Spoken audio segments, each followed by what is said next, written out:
छोड़ करके चले गए, पत्नी भी गई, बच्चे भी गए।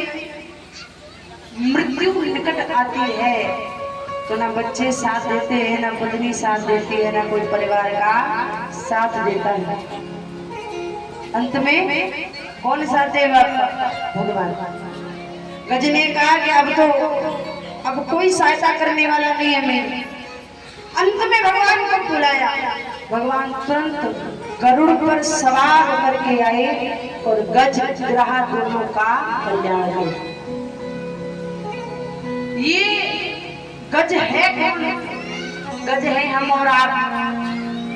जब हम परिवार में रहते हैं या थोड़ा बल मिल जाता है या थोड़ा धन मिल जाता है, परिवार के साथ जब चलते हैं बड़े बड़े बॉडी गार्डों के साथ में, तो सब जय जयकार करते हैं। पद मिल जाए ना नेताजी को, फिर तो सब कहे नेताजी की जय हो। और जब नेताजी की जय जयकार हो गए तो भाई सीना गर्भ में चौर हो जाए। फिर तो ये कहे महाराज तो काम की जरूरत हो तो मोते की मेरी सहायता। ये मैं ही तो सबसे बड़ा कारण है। जब खुद की मृत्यु आती तब कौन करता है सहायता? कौन करता है? जीव संबंध बनाता है, नई नई जानकारी बनाता है। किसके लिए? कि जब मुसीबत आएगी तो जानकारी के लोग ही काम आएंगे। महाराज बड़े बड़े जानकारी का पर भूल जाते हैं कि जब मुसीबत आती तो अपने साथ नहीं देते तो बाहर के साथ साथ देते। और एक बात का ध्यान रखना, जो सुख में साथ खड़े रहते हैं, जो सुख में साथ खड़े रहते हैं वो रिश्ते होते हैं, और जो दुख में भी साथ आ जाए ना समझ लेना वो फरिश्ते होते हैं। लेकिन जब जीव को बुढ़ापा पकड़ता है ना, धीरे धीरे कमजोर होने लगता है जीव।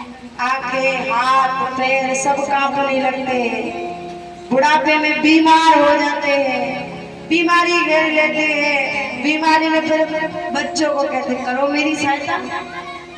बच्चे जितना हो सके पैसा लगाते पिताजी में ठीक हो जाए, ठीक हो जाए। पत्नी को कहते करो मेरी सेवा, पत्नी चरण दबाती है जो मुझसे होता है। और आजकल तो महाराज पति को ही संग ना दे रही और को तो संग कहा देंगे। कुछ माताएं ऐसी हैं। देखिए आजकल जितने भी घर बिगड़ रहे हैं उनमें बुरा मत मानिएगा, आधे से ज्यादा हाथ लड़की की माँ का होता है। बुरा मत मानिएगा सर, बुरे मानने वाली कोई बात नहीं। क्यों? लड़की ने फोन किया, मम्मी पूछ रही बेटा क्या हाल है? बढ़िया है। हाँ मम्मी बढ़िया हूँ, बस यही है जो तेरी बात नहीं मानती। अच्छा लाली तेरी बात नहीं मानते तो किसकी मानते? अपनी मैयों की बात है, माने भाई में घुसे रहे। अच्छा दियो ने फोन बोल, अब मम्मी से बात करा रही है। दामाद जी सुनो, हमारी छोरी हम पे भारी ना है, ज्यादा सुनाने की जरूरत ना, हमारी छोरी ज्यादा परेशान करने की जरूरत ना है, वरना तुम्हें बता दूंगी मैं कौन हूँ। मोते बुरी कोई ना है, जेल के चक्कर कटवा दूंगी तुम्हें। अब दामाद भी भाई बिना करे काय को सुने, दामाद जी भी कह दे आ जाओ ले जाओ। और महाराज जी पहले जब झगड़े होते थे तो चिट्ठी भेजने में 4 दिन लगते थे, 4-5 दिन, और चिट्ठी पहुंचती थी ना तब तक तो झगड़ा शांत हो जाता था। आजकल मोबाइल ऐसे लग गए महाराज के 12 बजे लड़ाई रही और 5 मिनट पहले ससुराल में पता पड़ेगी कि वो लड़ाई होगी, लड़ाई होगी। मैया को फोन कर दिया आ जा ले जा। महाराज 12 बजे कही है, 1 बजे घर आके ठाड़ी है कि गाड़ी ले आएगी, ले गए लेके चले गए। परिणाम क्या हो रहा है?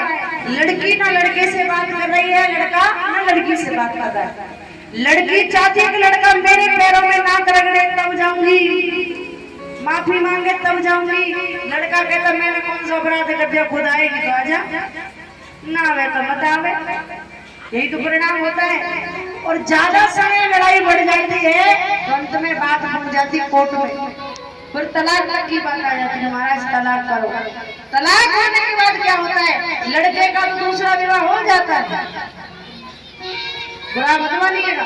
लड़के का दूसरा विवाह हो जाता है, लेकिन लड़की घर में बैठी रहती है।